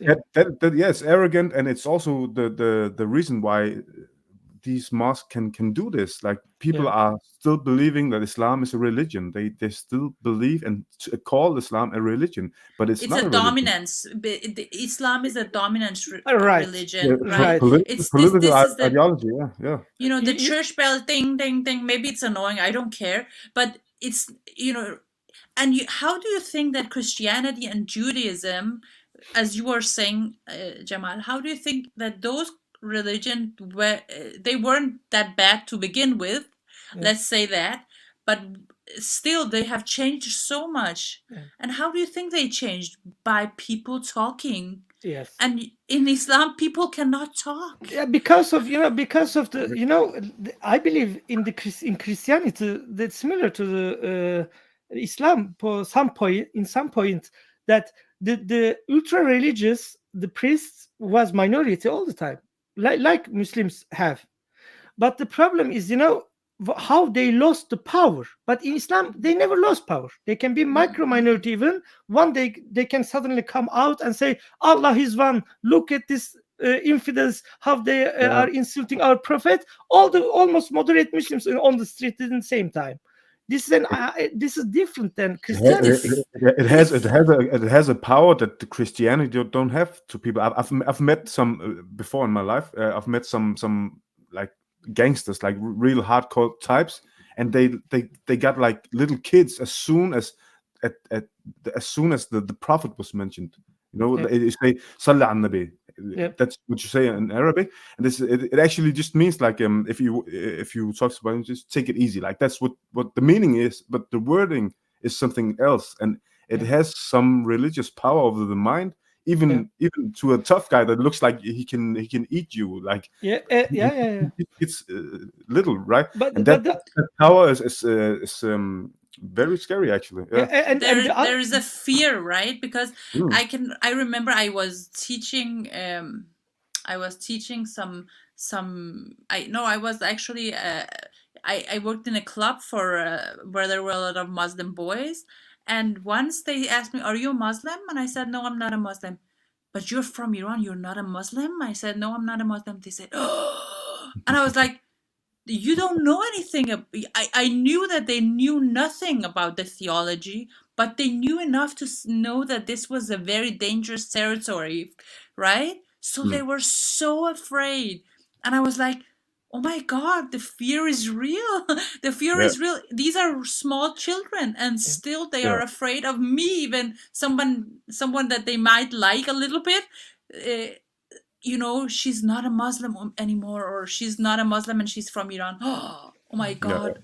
I think that fear is huge within the Muslim community. And of course, we have also talked about this before, Cemal. When we talk about how many Islam critics in Turkey even who were killed. Even killed. Many. This means that people, even if you don't talk about it, or you don't think about it that much, it is in the air. The fear is in the air within Muslim communities. You cannot criticize the imam, you cannot criticize the mosque, you cannot criticize the prophet, and Quran and so on. So this is and now these fears are fears in the West as well.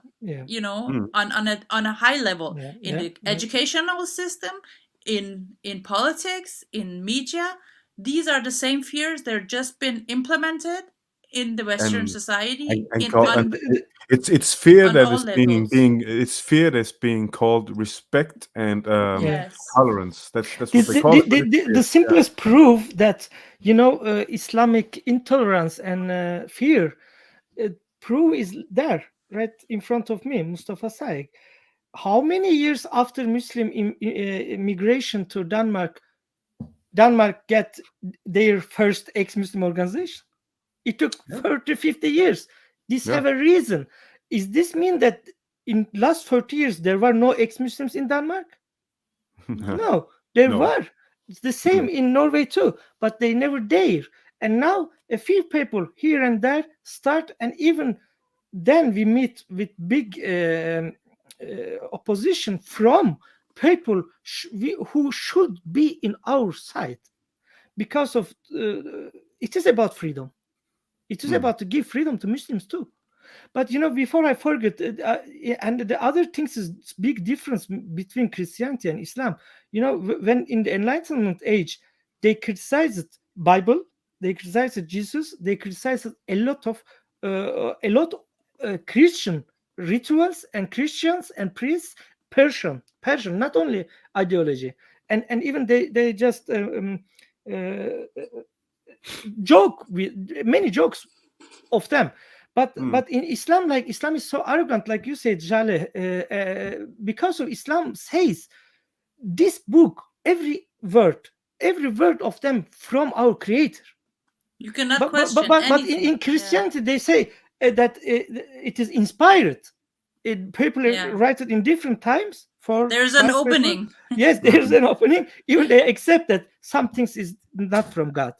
But in Islam, they say you have to believe everything, every word. Yeah. If you deny one of them, you are an kafir, you are an infidel, and we will kill you. And One Arab atheist once told me that there's in the Quran, at one point it says that the truth, or I don't, something about another book, not this book, but that book, right? So I think it's just it's just a grammar mistake in the Quran or something. But if you wanted to reform, you can use that to say it's another book, and then write another book. Then you can start another form of Islam. Another form of Islam, Yeah. There's a small opening. You can use it if you want. I like the idea, the call to prayer from loudspeakers in the West. I like the idea if they do this in the Danish language, because then they will expose themselves. you understand? If they say Norwegian or Danish, they say, they're just shouting and say, I witness there is no God, only Allah. And I witness there is no prophet, there is Muhammad. Like this, you will shout 5 times a day, and one is very, very early in the morning, and the other one is the late after evening. Yeah, the religion of tolerance. This is why they are not allowed. Even in Turkey, Atatürk tried this in the 1924. I think in 10 years maybe, all the loudspeakers call it to prayer in Turkish language, and people even then see the stupidity. It is not a spiritual even. Nothing. So in somehow I support loudspeaker in Danish language or Norwegian language. No. Just not. This is when even the big mosques got their permission. They promised they will not do this, and we should take. Honestly, we should never give them. Honestly, according to Islam, everywhere is a mosque. Prophet Muhammad says, everywhere is a mosque. This is the reason when we see some crazy guys stop the car and in the middle of the road, they pray, or on the tree, or in the sea. Actually, the buildings of the idea of the building mosques in the West, in Denmark, in Norway, firstly, it is about business, making money. Really. Secondly, it is showing the power that we are here. How is it a business? For who is it a business? About those people who start, because it's not about the praying place, never. It is about center. It is about the donation. It is about the support of the state, many millions money, because of our members. Even there, never have been members. They just go and take the names from all over the country. This became a business in the West. In the Muslim countries, mosque is only a place to go and pray and go home. The imam is only doing leading you in the prayer, and when you are dead, in the funeral. This is imam. Imam is nothing in the Muslim countries, but in the West, they became the leaders of the community of the Muslims.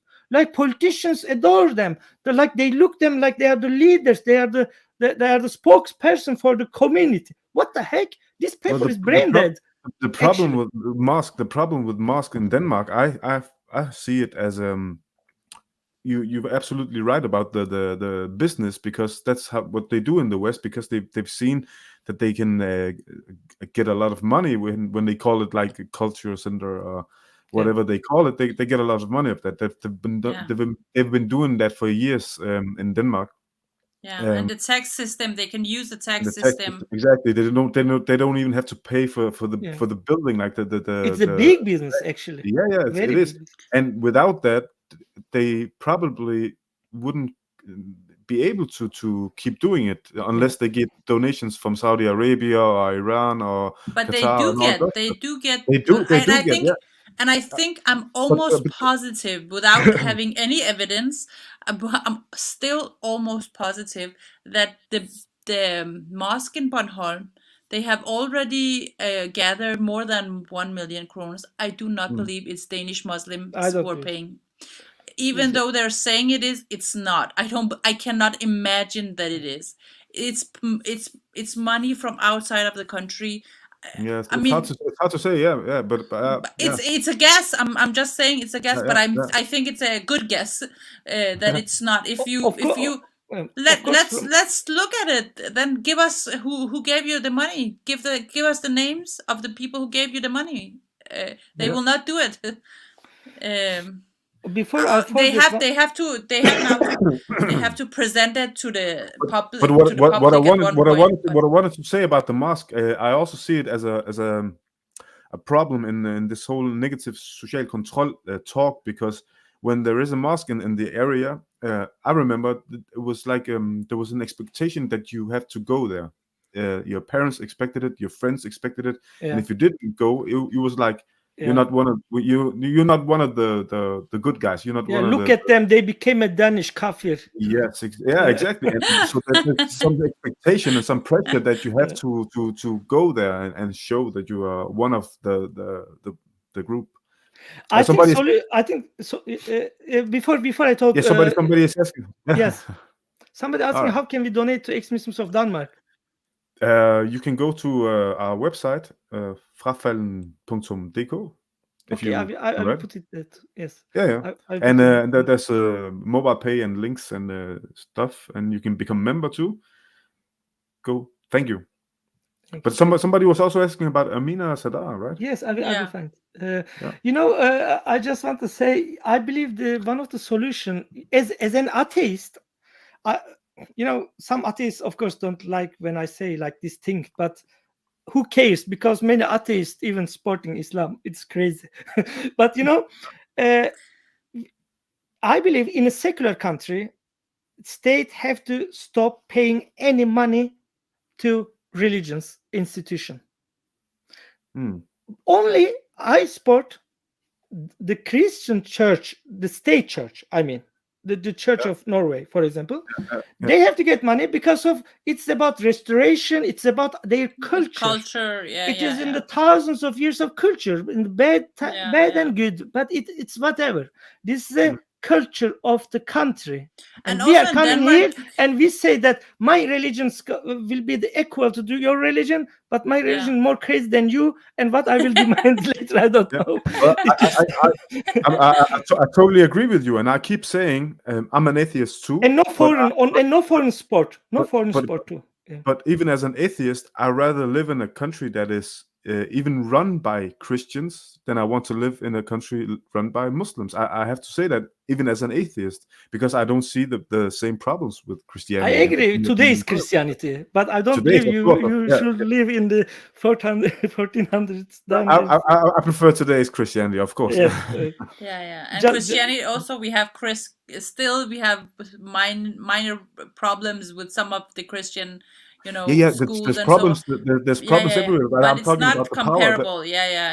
The Christianity don't have any power. This is I totally agree, Mustafa. And Jaleh and Mustafa, and many people ask why you just criticize Islam, why you just post on ex-Muslims of Norway only Islam. Why not? Ex-Muslims. Yes, it's about ex-Muslims. And this is the reason. For me, it is the the most bloodiest and most bad religion today is Islam.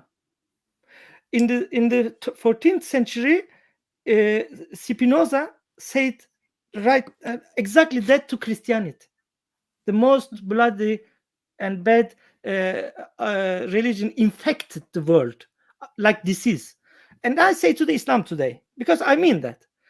It's not mean that other religions are very good. No. But the worst one is Islam in every aspect, from terrorism to the human rights to the rights of the genders, everything. And it has an world domination idea. And this is inside there, And for 1400 years, this religion with these extremely bad ideas. I mean, if you can have a medal for bad ideas, Islam could win at any point, right? Because it's you cannot even imagine, putting together even worse ideas than Islam, right? And this religion has survived for 1400 years, and it's a big religion today in this world, in a modern world.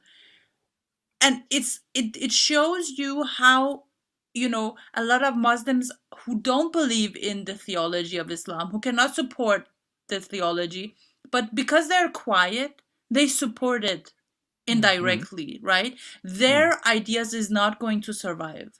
The good people who are quiet, ideas are not going to survive.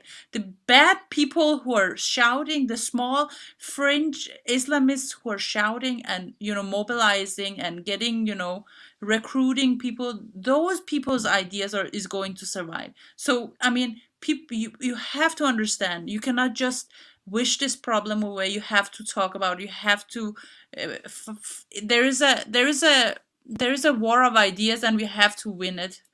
At least in the West, we have to win it. Before Mustafa,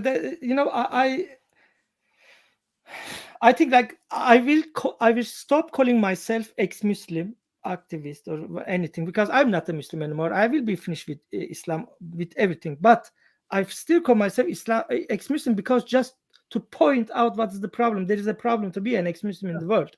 But Exactly. that day when, like Christopher Hitchens or Richard Dawkins, today Richard Dawkins can travel any Christian country, including African countries, okay, without fear.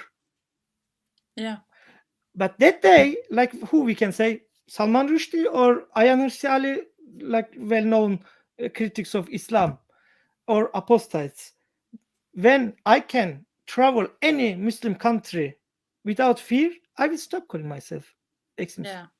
Yeah. So easy. When they can go to Somalia and they can go to Afghanistan, we can stop calling ourselves critics of Islam. Yeah. I agree. I see now is almost 2 hours. We will stop soon, but let's continue. And I just looked the comments. Some come new. And somebody asked about Amina. Yes, we know Amina. She's doing great on YouTube, and I'm very proud of her. Yes, we can have her too, and we will have Mustafa again too, and it will be. It was a very good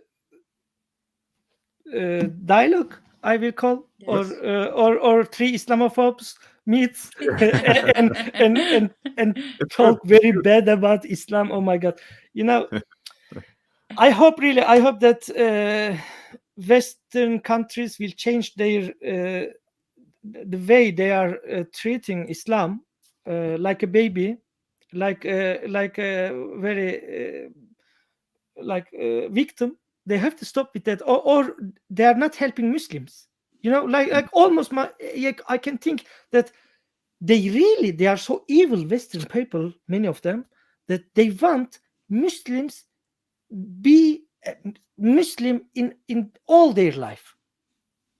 But then I want to ask them, do you think Islam is a good idea? Do you think Islam is the truth? No. Do you want to be Muslim? No. Why you want them to be a Muslim? Think just simple. Think for your fellow human being. Do you want this for your daughter and son? Yes. Why do you want it for their daughter and son? Bottom line is that the freedom of religion has to be discussed, because I cannot believe that we still in this day are having like religion over any other rights. If you think about it, every time we have a discussion about anything, the freedom of religion always tops everything else. Like you can why can't I criticize any religion, and why should religious people or any religion have any special place? I cannot understand it. And maybe that's because I'm an atheist, I don't know, but I still cannot understand the power that it has in society. And Islam, as we said, it's not only a religion; it's a political ideology. And even today, Christianity is being reformed. For instance, in Denmark, they have now gay people can be married in the church.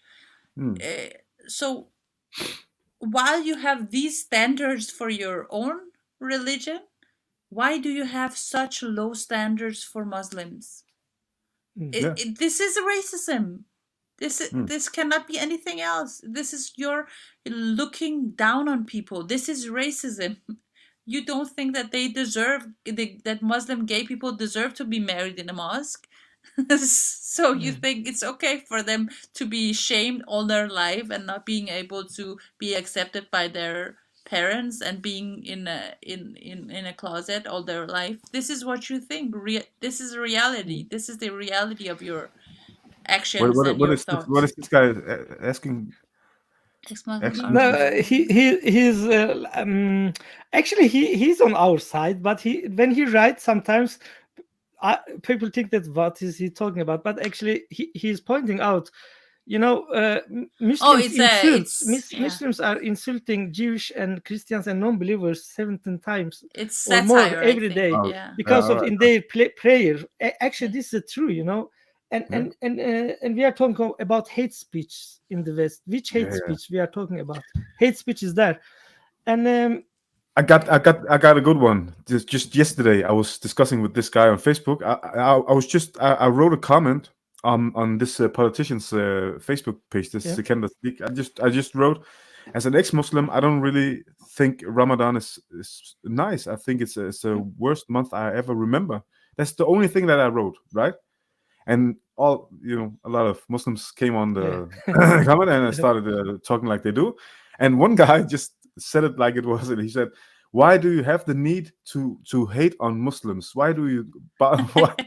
I said, "What are you talking about?" I just said, "Ramadan for me as an ex-Muslim is the worst month ever." Like he just ran out there, and that's the mentality of it. And Right? you know what? And, Any Muslim hates Ramadan. If you have to be honest with yourself as a I know. Muslim, I any know. Muslim hates Ramadan.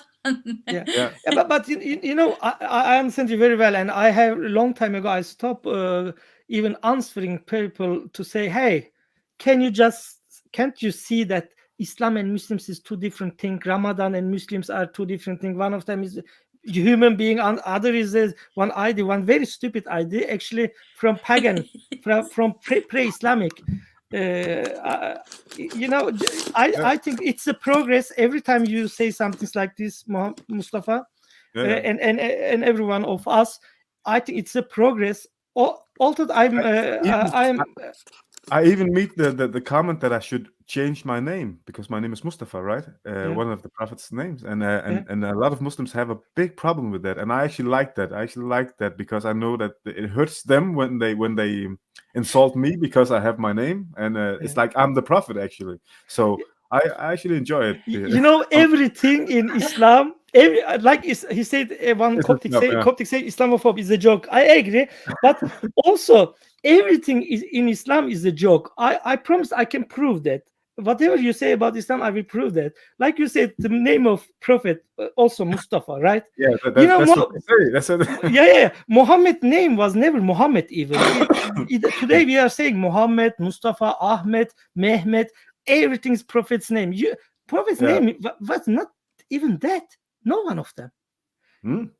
Actually, just check it. Now I'm gonna check. Yeah. I know that the name What Muhammad was was actually before the time of Muhammad. I know the name was actually before that, but I didn't know he had another name. What is his name? Now I forget. It's a strange name. But also Abdullah is it's the slave of Allah, and but Abdullah is Muhammad's your slave. Abdullah is your slave at home, or? Yes, right? he's my slave. Yes, he's my personal slave. but that's also because I am God. but it's funny because the Abdullah also was the name of the Prophet's father. But how can he be a slave of Allah coming before the Prophet, right? It's very strange. It is something with Qasim, I remember, but it is writing in the theological book, Qasim. Yeah, Abu Qasim or something like that. But like you say, many things making doubts in Muslims' mind if they think just freely, critically freely. Not freely means that I believe in Allah and I think freely. No. You have to think freely, and this is almost impossible in many years when some people are Muslim. But like you say, this is the typical example how Muhammad's father's name can be Abd Allah. Yeah. It means slave of Allah Yeah. before Islam. Yeah. But because Allah is a pagan god. Yeah. Allah. But everything, I mean, Yeah. even Muslims, they do know that, Islam was built upon, the other religions. They do accept that, Muhammad was the last prophet, but they do accept that Jesus and other prophets came before Muhammad. But it's plagiarizing, right? Islam is to an extent that is it's copy paste all of it, and it the bad ideas are even worse, much worse even the original bad ideas are even much worse in Islam. Well, yeah, you have to remember, like, a guy that's willing to kill himself, standing in a grave on a mountain, in a cave on a mountain, and wanting to kill himself, and all of a sudden he sees this angel. Of course, it's bad ideas. It's only bad ideas. It cannot be anything else than bad ideas from this guy. I cannot imagine. It is funny, really funny prophethood story, and I believe we have to stop going in the theology too much. I love that. If we go inside, we will never go out, because a lot of funny stuff.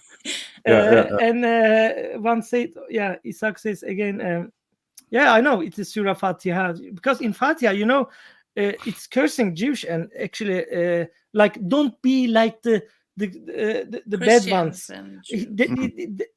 Actually, in the Fatiha, it's not mentioning directly the name Christians or Jewish, but if you see the interpretation, what is the mean that this one and what is the mean that this one, then you will see exactly.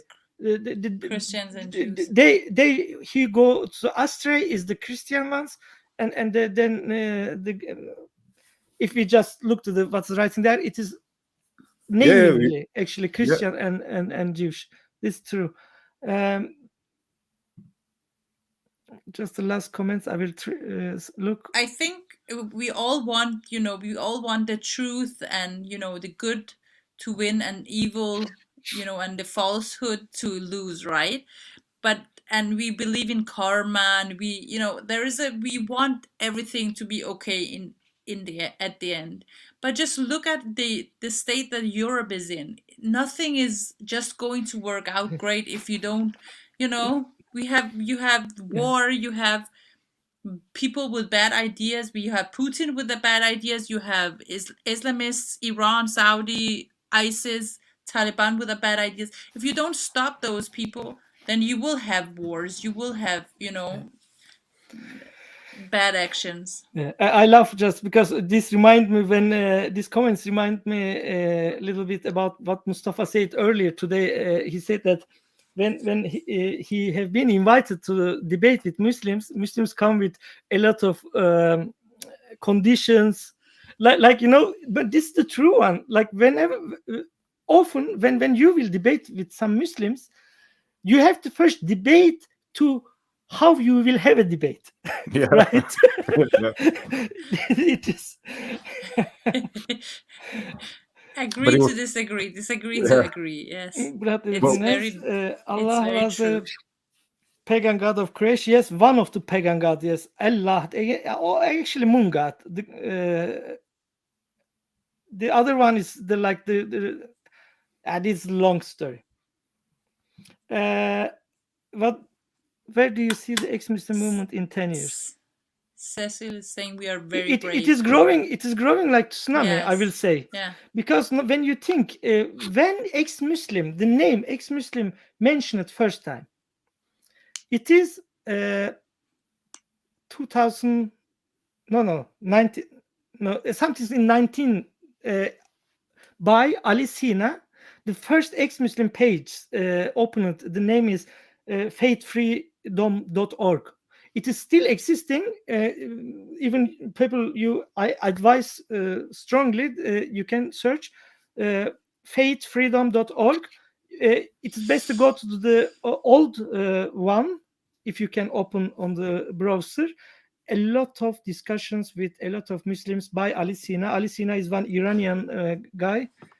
Nobody knows who. It's only right that is an Iranian, because with the Iranian regime came all of the new I believe Islamists. he say he's living in Canada, and Yeah. I have heard him, but I never seen him, and nobody know because he's in danger, and I believe maybe he's died. I don't know because I never heard in the last 5 years. But it start there, and later ex-Muslims organization in Germany, and right after that in England, and later now is everywhere. And I think in 10 years, if social media platforms and internet not censoring us, it is becoming like tsunami. And you know what? And if you look, we have to you continue, even if they're censoring us. We yes, have to yes, make of course alternative we will. ways to do it, and there will be. They cannot censor us forever, and they cannot censor us all. Of course, Mustafa is lucky because he can Arabic. I don't know, Jaleh, can you Arabic? No. Mustafa can just test it in Twitter or Instagram, just to write some hashtags, for example, ex-Muslim, or in Arabic, or blasphemy, or something like that. In Twitter especially, there are a lot of fake accounts. It have to be fake because of they are living in the Muslim countries. Yes. Ex-Muslims are a lot of.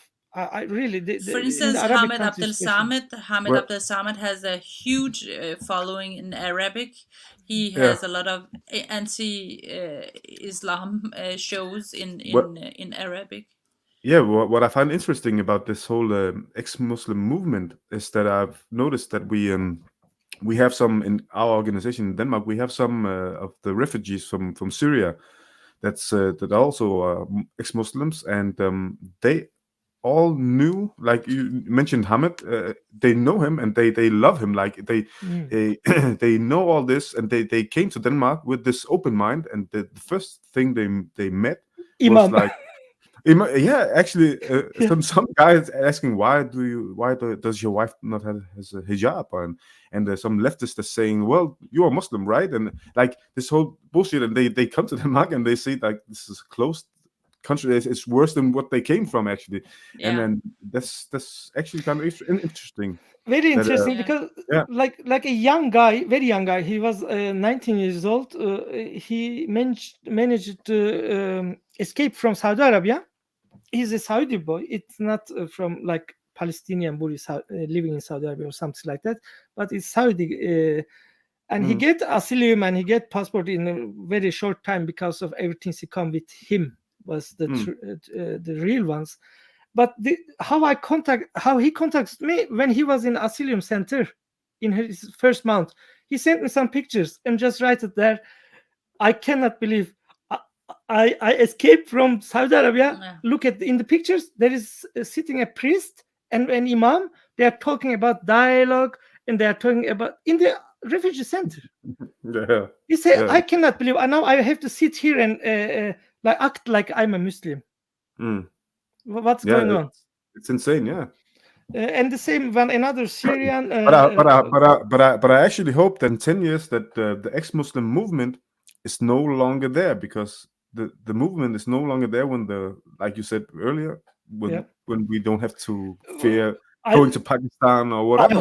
I hope that, but I don't believe it. Very positive. It's a very positive outlook on life.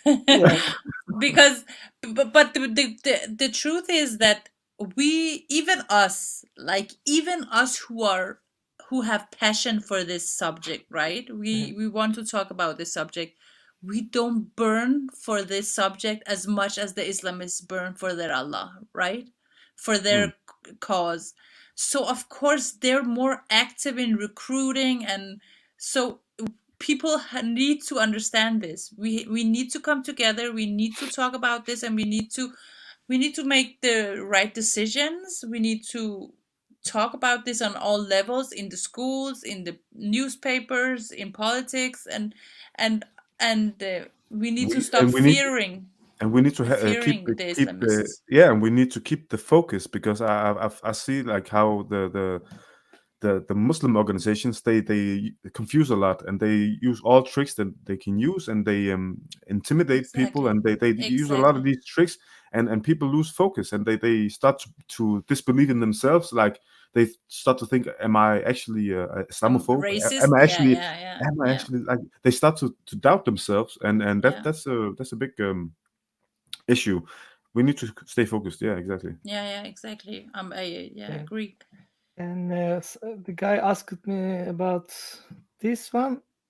What name? Yeah, his name is Just Alicina, Palestine. and the Faith, page freedom, name or Faith Freedom Org. It's a very good. All discussions with the Islamic clerics is very good one, because through the mails, because it was not social media, so they exchanged mails. but I am a huge defender of that. We need to, even though, we are all, we have, I have a big dog, I have some protection, I have some, not protection, but I have some, security things that I have at home, right? I take care of myself, and you have yours, I am sure. I am a huge believer in that we should stop the anonymous people in the debate.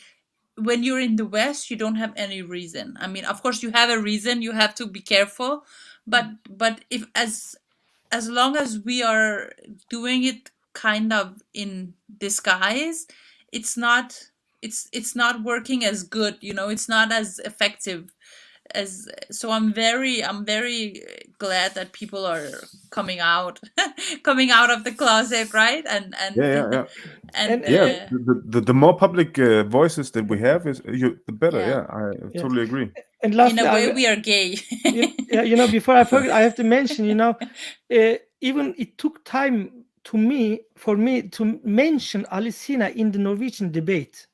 It was a long time ago. First I did, because when I mention his name, even then I get attacked by, you are naming a racist person. The guy is racist for them. Because Alicina had some very controversial thinkings, but I have listened to him, I have read the books of him, and I agree with him. Like he say, he is the one of the most, no, one of the biggest enemy of Islam. His Twitter account writing here, Alicina, one of the biggest enemy of Islam, a Jew agent, and an Islamophobe and racist to himself, because he don't want to discuss about that. When he want to discuss about Islam, he want to shut the fuck your mouth. He call him. Okay, I'm a racist. Okay, I'm an agent of Mossad. Okay, and I'm the biggest enemy. Okay, let's debate it. And this is a good thing to do, but people misunderstand. Of course, he's thinking about immigration and Islam and like the something, but he's a great guy. I appreciate, because he helped me, of course, in my development about the critical thinking in Islam. And it was a very good conversation. Is there Yes, it was last so nice. words now? Before I say last, you guys will say last words. I want to begin. I want to say thank you so much to Mustafa, and of course Jaleh, my partner too, program partner. Guys, just continue with what you are doing in Denmark, and Mustafa. Never stop, and don't. I don't care anymore about Islamophobe. Just I laugh, because stupid. It's a To say compliment. Islamophobe. It's a compliment. Yeah, it's a compliment. Actually.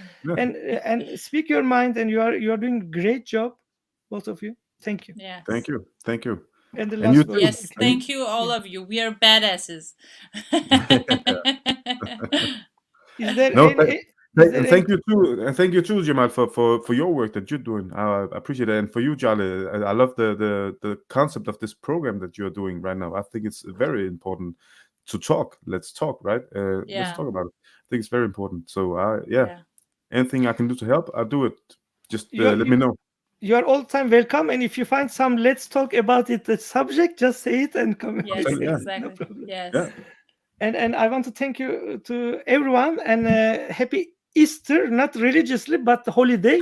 Happy Easter holiday, because this will be the last episode before Easter.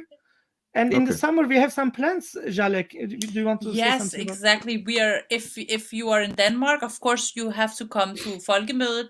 It's a huge political festival in Denmark. That I know that Mustafa couldn't come this year because he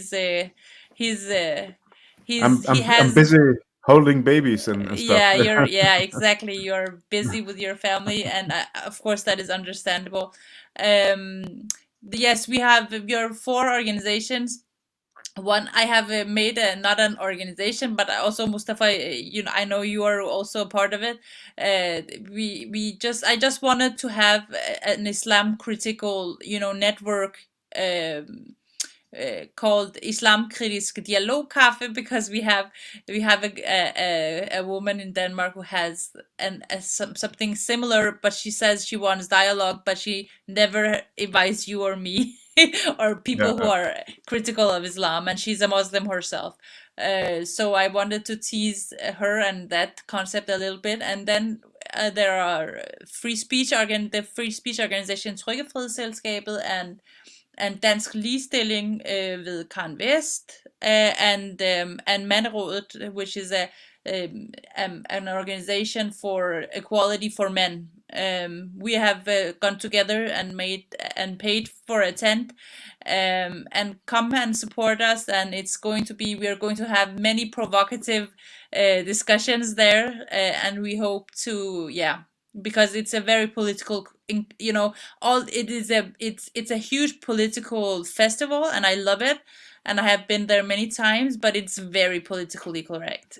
So we're just, we're the bad kids in the But class. then let's be the not politically correct that day. Yes, exactly. We're the exact opposite of that. Yes. And thank you so much, and see you on the next episode of Let's Talk About It. And thank you, Mustafa and Jaleh. See you later. Thank you. Thank you. Bye-bye. Bye-bye. Bye.